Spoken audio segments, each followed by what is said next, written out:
नमस्कार, आप देख रहे हैं IBC 24। मैं हूं आप सभी के साथ रचना नीतीश। मध्य प्रदेश के सबसे विश्वसनीय न्यूज चैनल पर हम आपको दिखाएंगे कि मध्य प्रदेश में आज क्या कुछ खास हुआ। पूरी खबर 1 मिनट में, लेकिन सबसे पहले बात आज उन खबर की जो कि धनतेरस से और त्योहार से जुड़ी हुई है। धनतेरस के मौके पर सीएम शिवराज सिंह चौहान आज खरीदारी करने के लिए न्यू मार्केट पहुंचे और पूरे परिवार के साथ आज उन्होंने शुभ मुहूर्त में खरीदारी की। न्यू मार्केट में सीएम शिवराज सिंह चौहान ने बर्तन और आभूषण की खरीदारी की, जिसकी तस्वीर भी आप देख रहे हैं। तो देश भर में आज धनतेरस का त्योहार मनाया जा रहा है, शुभ मुहूर्त में खरीदारी की जा रही है और प्रदेश के मुखिया भी न्यू मार्केट पहुंचे, परिवार के साथ वो पहुंचे और जैसे कि तस्वीर भी आप देख रहे हैं, आज उन्होंने बर्तन की खरीदारी की। कहा जाता है कि धनतेरस के दिन बर्तन खरीदना बेहद ही शुभ होता है। ये आपके घर की सुख समृद्धि और शांति में इजाफा करता है और उसी परंपरा को निभाते हुए आज शुभ मुहूर्त में खरीदारी करने के लिए सीएम शिवराज सिंह चौहान भी पहुंचे। पत्नी साधना सिंह के साथ उन्होंने पहले बर्तन की खरीदारी की और उसके बाद फिर वो आभूषण की खरीदारी करने के लिए भी पहुंचे। तो परिवार सहित आज मुखिया भी खरीदारी कर रहे हैं। आप उनके परिवार को भी उनके साथ देख रहे हैं, उनकी पत्नी, उनके बेटे उनके साथ में। और इसी तरह से देश भर में आज दीपोत्सव की शुरुआत हो गई है। आज से 5 दिनों का ये महापर्व, देश का सबसे बड़ा त्योहार शुरू हो चुका है। आज संध्या में मुहूर्त के साथ ही शुभ योग में पूरा देश खरीदारी कर रहा है। कहा जाता है कि आज के दिन जो खरीदारी की जाती है उसमें 13 गुना इजाफा होता है, वो बेहद शुभ होता है और सौभाग्य में वृद्धि करता है। और इसी परंपरा का निर्वाह करते हुए सीएम शिवराज सिंह चौहान भी आज राजधानी भोपाल के न्यू मार्केट में पहुंचे और इस बार व्यापारियों के चेहरे भी खिले हुए हैं, क्योंकि 2 साल के बाद भारी भीड़ बाजारों में उमड़ रही है। और सीएम शिवराज सिंह चौहान ने भी आज बर्तन की खरीदारी की है और उसके साथ ही आभूषण की खरीदारी करने के लिए भी वो पहुंचे।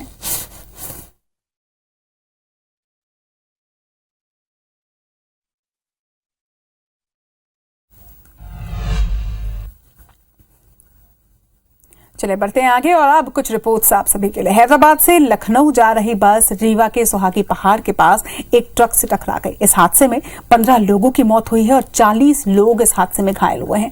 शाजापुर में तेज रफ्तार 4 पहिया वाहन अनियंत्रित होकर बिजली के खंभे से टकरा गई और इस हादसे में भी 4 लोगों की मौत हुई है। ओवर स्पीड और ओवरलोडिंग के चलते 24 घंटे में 2 बड़े हादसे हुए। इस पर एक रिपोर्ट।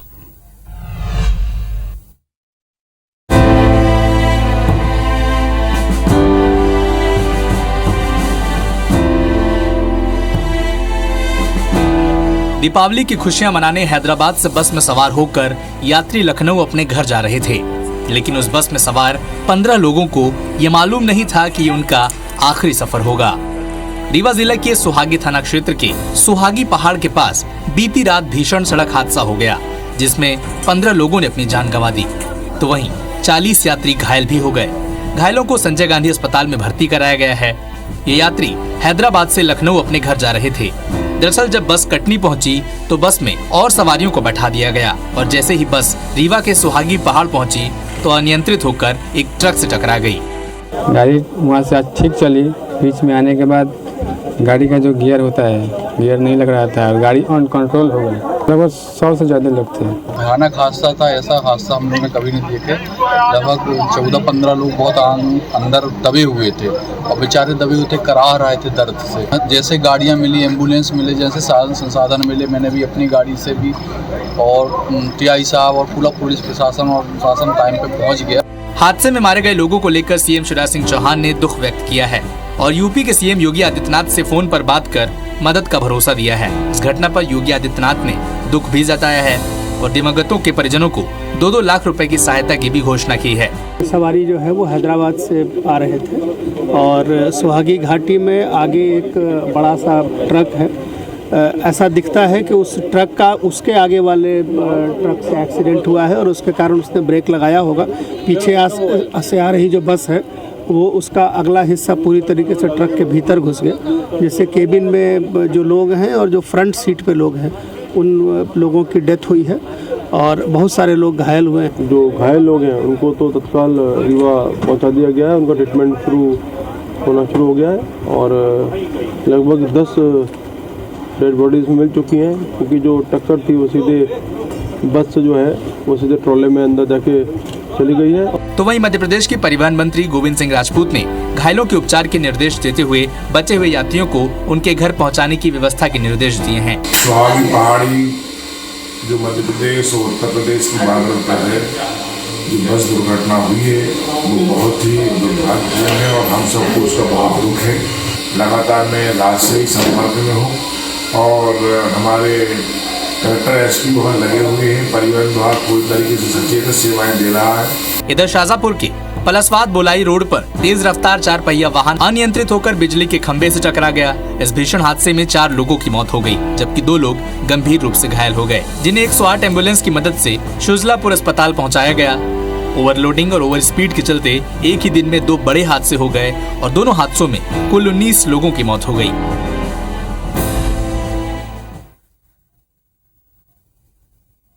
पीएम मोदी ने आज रोजगार मेले की शुरुआत की, जिसमें देश भर के 75,000 युवाओं समेत मध्य प्रदेश के भी 285 युवाओं को नियुक्ति पत्र सौंपा गया।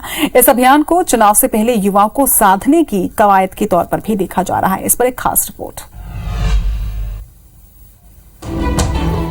आज पीएम मोदी ने देश भर के 10 लाख युवाओं को नौकरी देने के लिए विशेष भर्ती अभियान रोजगार मेले का शुभारंभ किया। प्रधानमंत्री ने 75,000 युवाओं को वर्चुअली नियुक्ति पत्र भी सौंपा। इनमें मध्य प्रदेश के 285 युवा भी शामिल हैं। राजधानी भोपाल के रानी कमलापति स्टेशन पर विशेष कार्यक्रम का आयोजन हुआ। वीडी शर्मा ने कहा कि एमपी सरकार ने 1 लाख नौकरी देने का जो प्रण किया था, उसके तहत अब तक 30,123 सरकारी और निजी क्षेत्रों में नौकरी दी गई है। की शुरुआत भारत सरकार ने की है, प्रधानमंत्री जी के नेतृत्व में 10 लाख लोगों को अगले 1 साल के अंदर भारत सरकार के द्वारा रोजगार के अवसर उत्पन्न होंगे।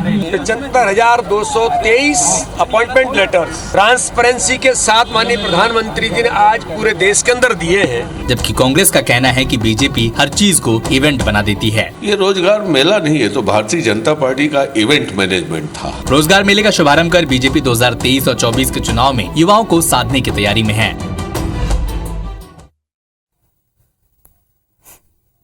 आज धनतेरस के मौके पर एमपी के 4,51,000 हितग्राहियों का पीएम आवास के तहत गृह प्रवेश करवाया गया। इस कार्यक्रम में पीएम मोदी भी वर्चुअली जुड़े। वहीं सीएम शिवराज सिंह चौहान ने सतना में 280 करोड़ के विकास कार्यों का शिलान्यास किया।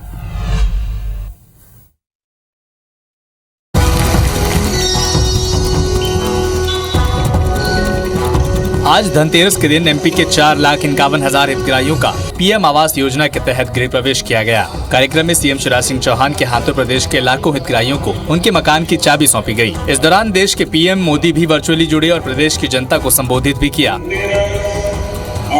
सीएम शिवराज सिंह चौहान ने सतना में 280 करोड़ के विकास कार्यों का शिलान्यास और भूमि पूजन किया।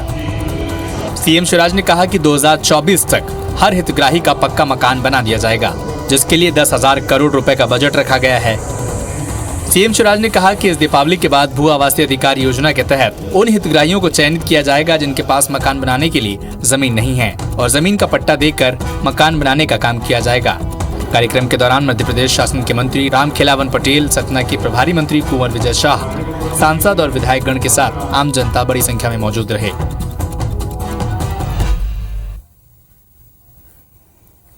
आरएसएस कार्यकारिणी की बैठक के बाद भोपाल में संघ के प्रांत प्रमुख अशोक पांडे ने कई विषयों पर मीडिया से बातचीत की, जिसमें उन्होंने देश में बढ़ती अनियमित जनसंख्या को लेकर चिंता व्यक्त की है। इस पर एक रिपोर्ट दिखाते हैं आपको।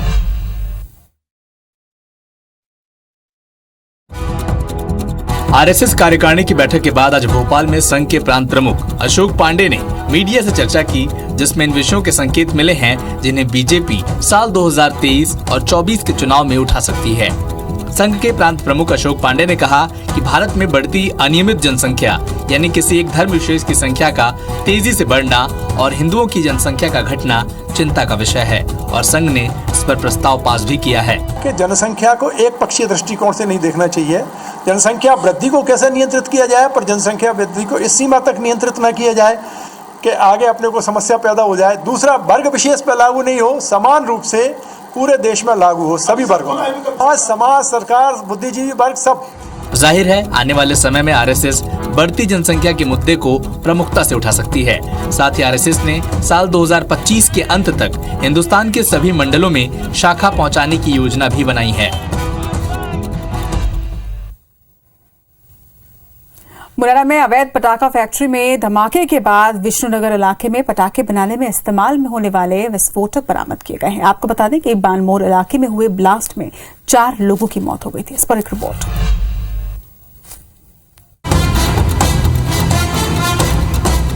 मुरैना जिले के बानमोर थाना इलाके के जैतपुर रोड बानमोर के रिहायशी एरिया में पटाखों के विस्फोट से ढहे मकान के बाद 4 लोगों की मौत हो गई थी। फिर भी इलाके में पटाखों के भंडारण कम होने का नाम नहीं ले रहा। जिस बस्ती में विस्फोट हुआ था उसके आसपास 11 बोरे पटाखे और फेंके गए हैं, जिसके चलते बानमोर में लोग दहशत में हैं। हैरानी की बात यह है कि इस तरह के अवैध व्यापार की जानकारी पुलिस तक को नहीं है। घटनास्थल के नजदीक ही विष्णुनगर में बड़ी संख्या में पटाखे बनाने में इस्तेमाल हो रहा विस्फोटक बरामद किया गया है। जमील खान है, वो पटाखे लेकर के आया था और उसी कारण ये घटना हुई। उस पर FIR की गई है। जो जमील खान से पूछताछ, डिटेल पूछताछ हुई है, वो कहाँ से लेकर के आया था, उसको किसने पटाखे दिए थे, वो मटेरियल कहाँ से आया था, वो भी पुलिस उसमें पूछताछ कर रही है और आगे भी लिंक एस्टेब्लिश कर रही है। आपको बता दें कि राकेश सिंह गुर्जर और धुआंराम गुर्जर के मकान में किराए से रहकर जमील खान पिछले 3 साल से अधिक समय से पटाखों की फैक्ट्री चला रहा था। 20 अक्टूबर की सुबह पटाखों में विस्फोट से 4 लोगों की मौत हो गई और 6 लोग घायल हो गए, जिनका इलाज जारी है।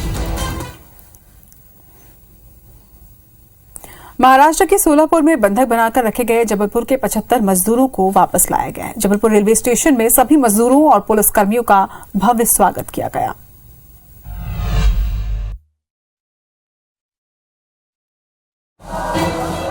महाराष्ट्र के सोलापुर में बंधक बनाकर रखे गए जबलपुर के 75 मजदूर इस बार खुशियों की दिवाली मनाएंगे। इन मजदूरों को 400 रुपए दिहाड़ी का लालच देकर महाराष्ट्र में बंधक बनाकर रखा गया था। जानकारी के बाद विधायक अजय बिश्नोई ने उनका रेस्क्यू ऑपरेशन कराया। आज जब पुलिस की टीम मजदूरों को ठेकेदार के चंगुल से निकालकर 900 किलोमीटर दूर जबलपुर लेकर पहुंची तो मजदूरों की आंखों में आंसू आ गए। आना चाहते हैं तो आने को नहीं मिलता, परेशान तो बहुत थे सर के जाने को मिल जाए। काम को गए थे बाहर, काम नहीं मिल रहा था, कहीं जाने भी नहीं देते थे और आते थे तो आने नहीं देते थे। क्योंकि ठेकेदार जो बीच का है वो मिसिंग है, उसका नाम पता कुछ जानकारी नहीं है, उसकी जांच चल रही है अभी। मजदूरों को 900 किलोमीटर दूर सोलापुर से जबलपुर रेलवे स्टेशन लेकर पहुंचे पुलिस कर्मियों का स्वागत और सम्मान किया गया और मजदूरों को उनके गाँव तक पहुँचाने के लिए मुफ्त बसों की व्यवस्था की गई। आज जो उसकी आंखों में आंसू दिख रहे हैं वो खुशी के आंसू हैं। मुझको भी खुशी है कि आज इस दिवाली के अवसर पर हम उनको घर में वापस ला पाए हैं। दीपावली के मौके पर इन 75 बंधक मजदूरों को सच में आजादी का तोहफा मिल गया। मध्य प्रदेश में 5 साल से कॉलेज और यूनिवर्सिटी में छात्र संघ चुनाव नहीं हुए हैं, लेकिन हर साल चुनाव के नाम पर करोड़ों रुपए वसूले जा रहे हैं। कांग्रेस का यह कहना है कि युवाओं के मुद्दों से सरकार बचना चाहती है। इस पर एक रिपोर्ट दिखाते हैं। MP में बीते 5 साल से कॉलेज और विश्वविद्यालय में छात्र संघ के चुनाव नहीं हुए हैं, लेकिन छात्रों से हर साल करोड़ों रुपए का चुनाव शुल्क वसूला जा रहा है। जबलपुर का रानी दुर्गावती विश्वविद्यालय ही बीते 5 सालों में छात्र संघ चुनाव के लिए 1 करोड़ रुपए वसूल चुका है। तो ABVP ने सरकार को छात्र संघ चुनाव न करवाने पर खामियाजा भुगतने की चेतावनी भी दी है। हालांकि उच्च शिक्षा मंत्री मोहन यादव का कहना है कि स्थानीय निकाय चुनाव के कारण अब छात्र संघ चुनाव पहले जैसे अहमियत नहीं रखते, लेकिन सरकार फिर भी चुनाव करवाने पर विचार कर रही है। छात्र संघ चुनाव के बारे में मैंने पूर्व में भी कहा कि ये सत्र पहली बार 2 साल के बाद नॉर्मल स्थिति में ला रहा है। तो चूंकि परीक्षा का समय आ रहा है तो इस साल तो नहीं हो सकता है, लेकिन आने वाले सत्र में हम जरूर इस पर विचार कर रहे हैं। इधर कांग्रेस सरकार ये कहते हुए घेर रही है कि युवाओं के मुद्दे से डरकर छात्र संघ चुनाव नहीं हो रहा है। ऐसे लोकतांत्रिक देश में एक तरफ छात्र संघ शुल्क लेते हैं, उसका पैसा सरकारें लेती हैं, उसके बाद उस चुनाव को नहीं कराती। इसका मतलब कहीं ना कहीं लोकतांत्रिक व्यवस्थाओं से बचने का काम कर रहे हैं। उच्च शिक्षा मंत्री के छात्र संघ चुनाव की अहमियत को लेकर दिए बयान से मामले पर सियासत तेज हो गई है। 20 अक्टूबर से लापता आशीष हॉस्पिटल के संचालक डॉक्टर आशीष की लाश उमरिया जिले से बरामद की गई है। फिलहाल इसे आत्महत्या का मामला बताया जा रहा है और पुलिस इस पूरे मामले की जांच कर रही है। खास रिपोर्ट।